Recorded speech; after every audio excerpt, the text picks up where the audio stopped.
تو آئیے اس صدقے کی چند تفصیلات، میرا صدقے سے مراد کیا ہے، ہمیں اس مبارک مہینے میں بلکہ 12 مہینوں میں ان تمام صدقات کے پہلوؤں کو اختیار کرنا چاہیے۔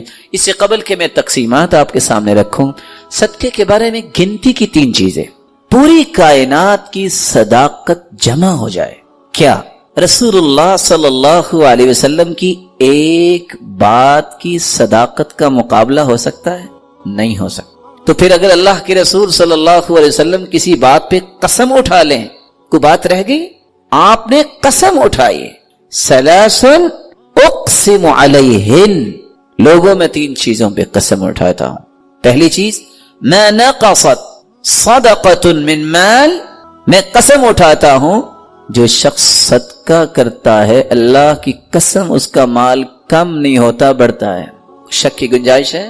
دوسری بات، میں اس بات پہ قسم اٹھاتا ہوں وَمَا تَوَاضَعَ عَبْدٌ لِلَّهِ إِلَّا رَفَعَهُ اللَّهُ، اور دوسری روایت کے الفاظ یہ بھی ہے وَلَا عَفَا رَجُلٌ عَنْ مَظْلَمَةٍ ظُلِمَهَا إِلَّا زَادَهُ اللَّهُ عِزًّا، اللہ کی قسم جس کے ساتھ زیادتی ہو اگر وہ معاف کر دے، اور دوسرے لفظ اگر کوئی تواضع اختیار کرے تو وہ گرتا نہیں، اللہ اس سے اور عزتوں سے نوازتے ہیں۔ تیسری بات، وَلَا فَتَحَ رَجُلٌ عَلَى نَفْسِهِ بَابَ مَسْأَلَةٍ إِلَّا فَتَحَ اللَّهُ عَلَيْهِ بَابَ فَقْرٍ، جو کشکول گدائی لوگوں کے سامنے کرتا ہے، اپنی ضروریات کا رخ اللہ کی طرف نہیں کرتا، اللہ کی قسم اللہ اس پہ فقیری کے اور دروازے کھول دیتے۔ ایک بات یاد رکھنے والی ہے، جس شخص کے ذہن میں یہ بات ہے کہ صدقہ کرنے سے مال ختم ہوگا، اس حدیث کی روشنی میں اللہ کے رسول نے قسم اٹھائی ہے اس کا مال کم نہیں ہوتا، زیادہ ہوتا ہے۔ دوسری بات، دنیا میں اگر مقابلہ ہو تو کون جیتتا ہے؟ جس کے پاس مال زیادہ ہے، ایسا ہی ہے۔ اگر اللہ رب العزت فرمائے میرے بندے آؤ مجھ سے مقابلہ کرو، انفق علیک، تم میری راہ میں خرچ کرو میں تجھ پہ خرچ کروں گا، کون جیتے گا؟ جواب دیجیے، حدیث قدسی، یا ابن آدم انفق علیک، تم میری راہ میں خرچ کرو میں تجھ پہ کروں گا۔ مقابلہ ہے خالق مخلوق کا، کون جیتے گا؟ کوئی اللہ کو ہرا سکتا ہے؟ اس لیے رسول اللہ صلی اللہ علیہ وسلم نے بلال سے کہا تھا، بلال انفق ولا تخشى من ذی العرش اقلالا، خرچ کرو، اللہ کے خزانوں کے ختم ہونے کا خوف نہ کھاؤ۔ اللہ کے خزانے اتنے ہیں، حدیث قدسی ہے، لو ان اولکم وآخرکم وانسکم وجنکم قاموا فی صعید واحد، اگر آدم علیہ السلام سے لے کے قیامت تک آنے والے جن انسان ایک ہی میدان میں کھڑے ہو جائیں، ہر اپنی خواہش اللہ کے سامنے پیش کریں، اللہ سب کی خواہشوں کو پورا کر دے، تو اللہ رب العزت فرماتی ہے میں نقص من ملکی شیئا، میری بادشاہی میرے خزانوں میں اتنی بھی کمی نہیں آئے گی، جتنا تم سوئی سمندر میں ڈالتے ہو تو جب نکالو تو پانی کتنا آتا ہے، اتنا بھی میری بادشاہی اور خزانوں میں کمی نہیں آتی۔ تو رب کے ساتھ مقابلہ اور رب کے ساتھ اس پروجیکٹ کو قبول کرنے والا کبھی خسارہ نہیں اٹھاتا۔ تیسری بات، آج دنیا میں انسان جس کی چاہے منت کر لے کہ تم میرے لیے دعا کرو، کوئی شورٹی دے سکتا ہے کہ اس کی دعا قبول ہوگی؟ نہیں، اللہ جانتا ہے۔ لیکن نورانی فرشتے ایسی مخلوق ہیں جو دعا کریں تو اللہ رد نہیں کرتے، اور اس کا راز کیا ہے؟ نورانی فرشتے اس وقت تک دعا کرتے ہی نہیں جب تک اللہ تعالیٰ کا حکم نہ ہو، اور اللہ رب العزت اپنے فرشتوں کو اس وقت تک حکم دیتے ہی نہیں جب تک اپنے بندے سے راضی نہ ہو جائیں۔ جب اللہ راضی ہوتے اپنے بندے سے تو فرشتوں سے کہتے ہیں دعا کرو، پھر اللہ قبول فرماتے ہیں۔ اور صحیح بخاری اور مسلم کی روایت ہے، ما من یوم یصبح العباد فیہ الا وملکان ینزلان یقول احدهما اللهم اعط منفقا خلفا ويقول الاخر اللهم اعط ممسكا تلفا، 2 فرشتے ہر روز اللہ کی طرف سے نازل ہوتے ہیں، جن میں سے ایک دعا کرتا ہے اے اللہ جو تیری راہ میں مال خرچ کرتا ہے، اے اللہ اس کے مال میں برکت فرما۔ دعا کون کر رہا ہے؟ فرشتہ۔ قبول کون کرے گا؟ میرا مالک۔ اور دوسرا فرشتہ دعا کیا کرتا ہے؟ اللہم اعطی ممسکا تلفا، اے اللہ جو بخل کرتا ہے تیری راہ میں خرچ نہیں کرتا، تلفن اس کے مال کو تلف کر دے، برباد کر دے۔ تو اللہ کی راہ میں صدقہ کرنے والا اس کے لیے جہاں اللہ کے رسول نے قسم اٹھائی کہ مال کم نہیں ہوگا زیادہ ہوگا، جہاں اللہ رب العزت نے فرمایا تم میرے راہ پہ خرچ کرو گے میں تجھ پہ خرچ کروں گا، وہاں فرشتوں کی دعاؤں کا مستحق بنتا ہے۔ اللہ رب العزت سب کو توفیق عطا فرمائے۔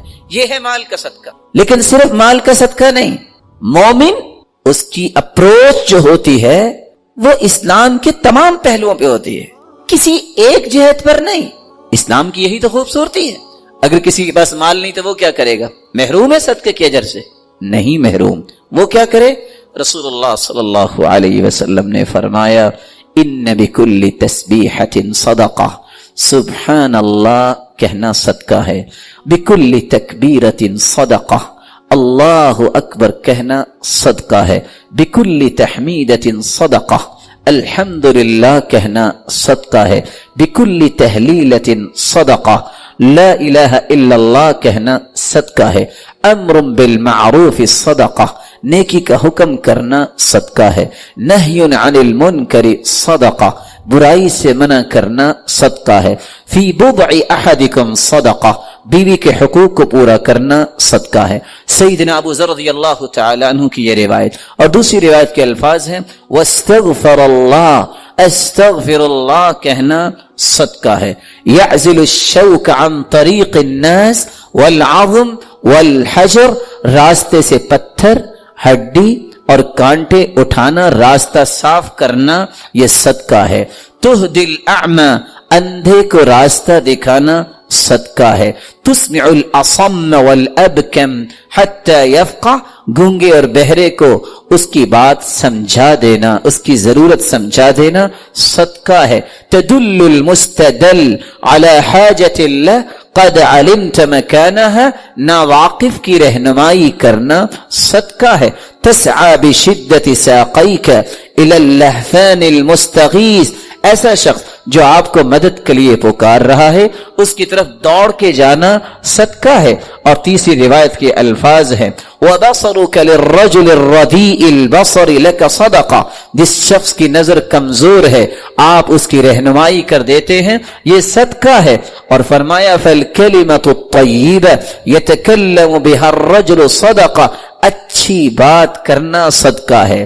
اور اگلی روایت میں آتا ہے عون الرجل اخاہ علی الشیء صدقہ، کسی بھائی کی کسی چیز میں مدد کرنا صدقہ ہے، والشربۃ من الماء یسقیها صدقہ، اور کسی کو پانی کا گھونٹ پلا دینا صدقہ ہے، اماطۃ الاذى عن الطریق صدقہ، راستے سے کسی قسم کی چیز جو کسی مسلمان کو تکلیف دے سکتی ہے اس کو ہٹا دینا صدقہ ہے۔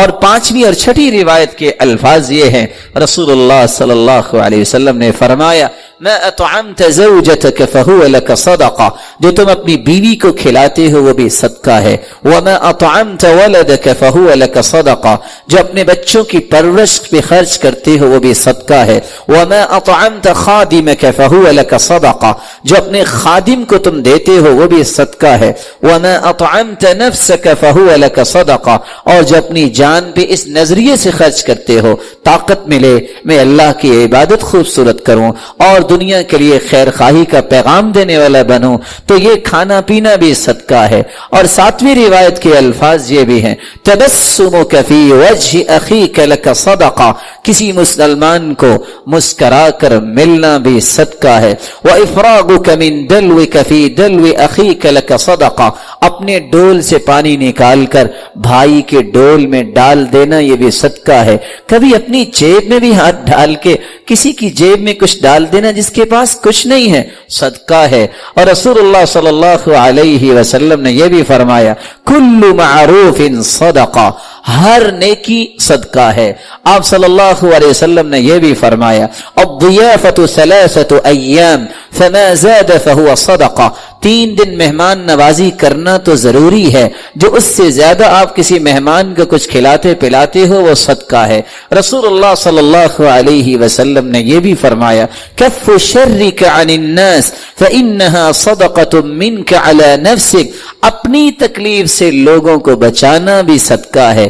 ایک ہے لوگوں کی تکلیف، ایک ہے کہ خود بھی کسی کو تکلیف نہ دو، یہ بھی بہت بڑا صدقہ ہے۔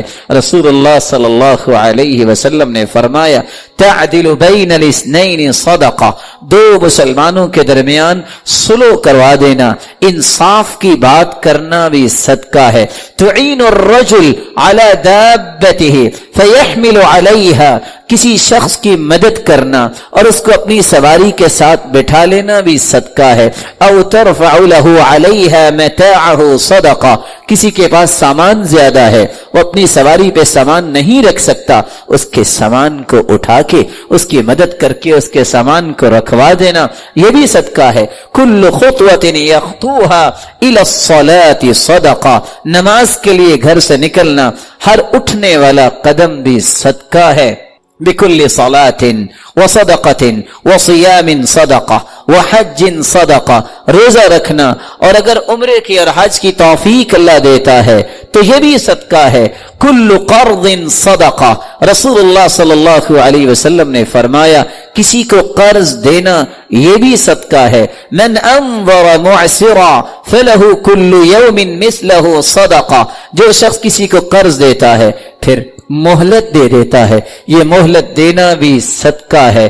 رسول اللہ صلی اللہ علیہ وسلم نے فرمایا ما من مسلم يزرع زرعا او يغرس غرسا فيأكل منه طير او انسان او بہیمة الا كانت له به صدقہ، تم میں سے کوئی اگر کاشتکاری کرتا ہے، باغبانی کرتا ہے، درخت لگاتا ہے، اس میں سے کوئی انسان کھا لے، کوئی جانور کھا لے، کوئی پرندہ کھا لے، آپ کو تو علم نہیں لیکن وہ بھی آپ کے نام اعمال میں بطور صدقہ لکھا جائے گا۔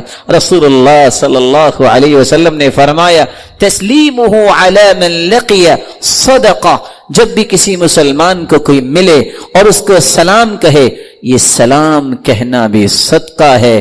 اور آخری صدقہ جو 36واں صدقہ ہم آپ کے سامنے پیش کرنا چاہ رہے ہیں، یہ بہت پیارا صدقہ ہے لیکن آج یہ صدقہ کرنے والے نظر نہیں آتے، اور وہ صدقہ کون سا ہے؟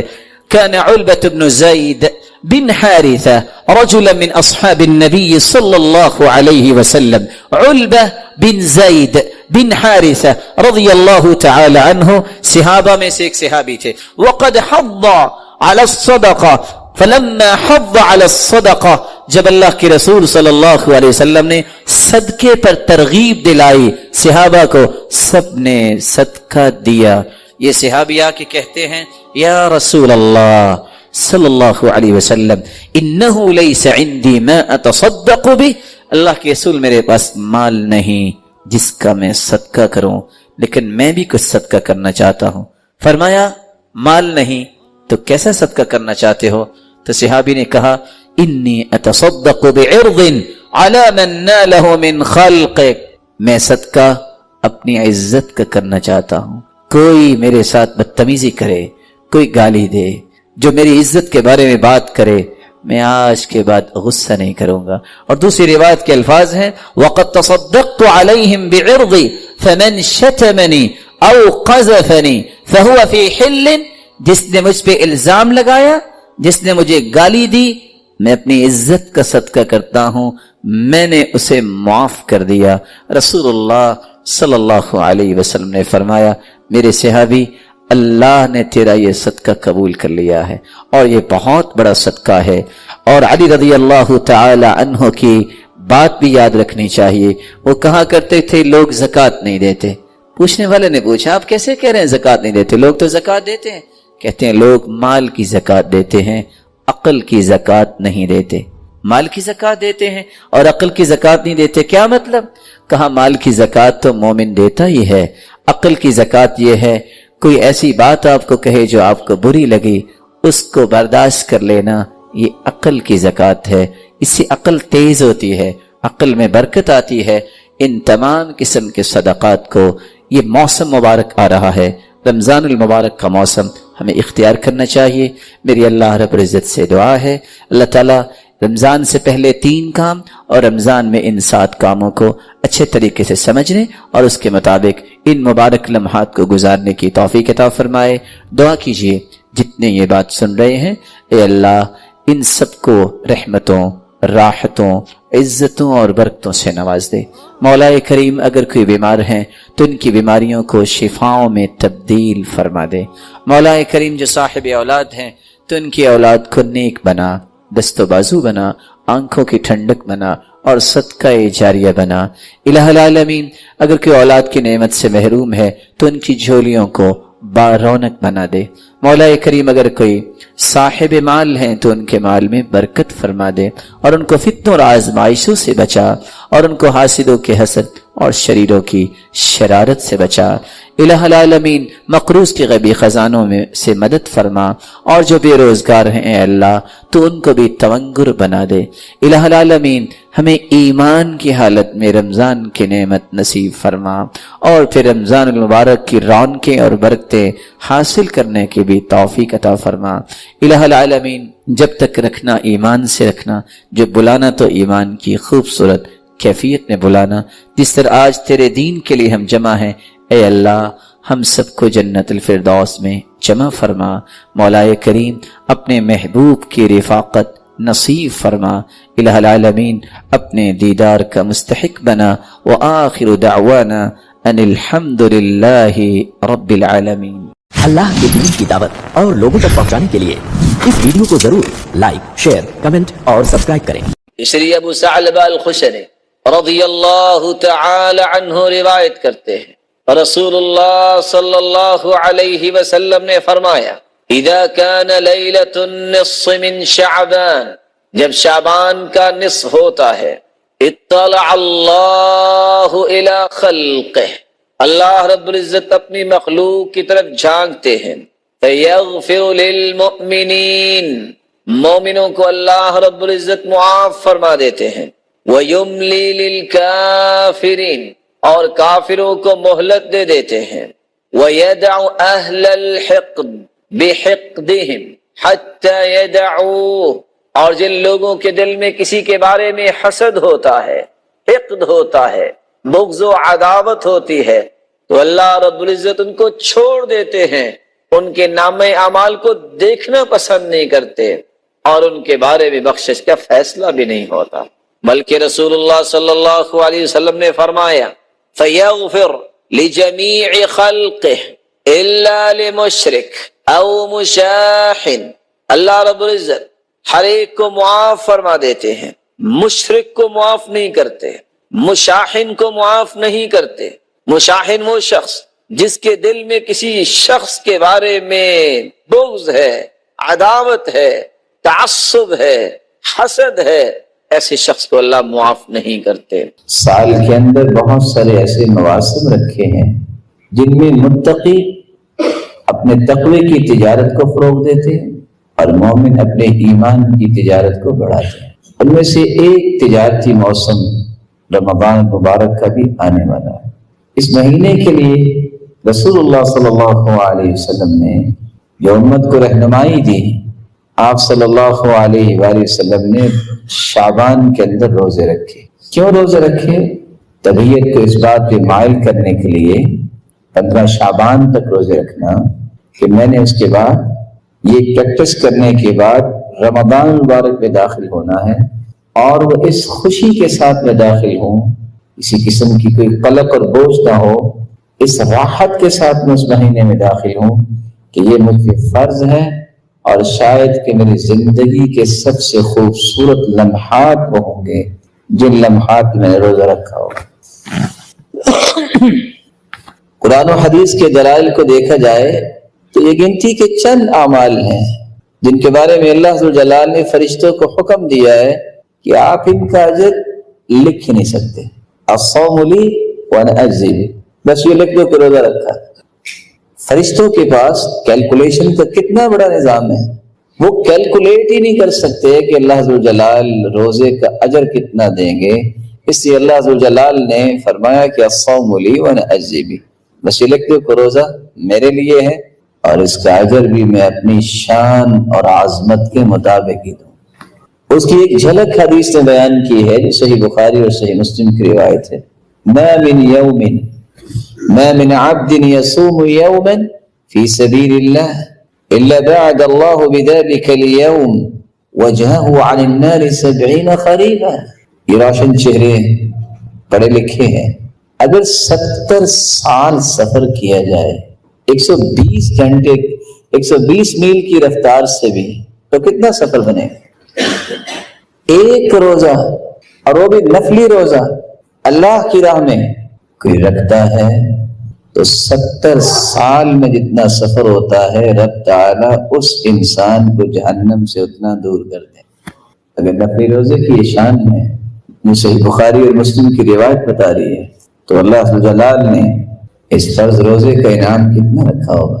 اس لیے جب صحابی ابو امامہ رضی اللہ تعالی عنہ نے سوال کیا تھا کہ مجھے کوئی وصیت کیجیے، فرمایا علیک بالصوم فإنہ لا مثل لہ، تم روزہ رکھا کرو، اس کے مثل کوئی عمل نہیں. لیکن یہ رمضان پہلا رمضان نہیں ہے جو ہماری زندگی میں آئے گا. کتنے یہ مبارک مہینے آئے، لیکن ان مہینوں سے میں نے فائدہ کتنا لیا، اور میرا فائدہ لینے کے سامنے رکاوٹیں، ہرڈلز اور کتنی مشکلات آئیں، میں نے اس کو کبھی امیجن نہیں کیا. میں چاہوں گا کہ اس ضمن میں آپ کی خدمت میں 5 گزارشیں رکھوں کہ آپ زندگی کے کسی بھی مہینے میں ہیں، یہ 5 چیزیں آپ کے ساتھ رہنی چاہیے. اگر آپ سمجھتے ہیں کہ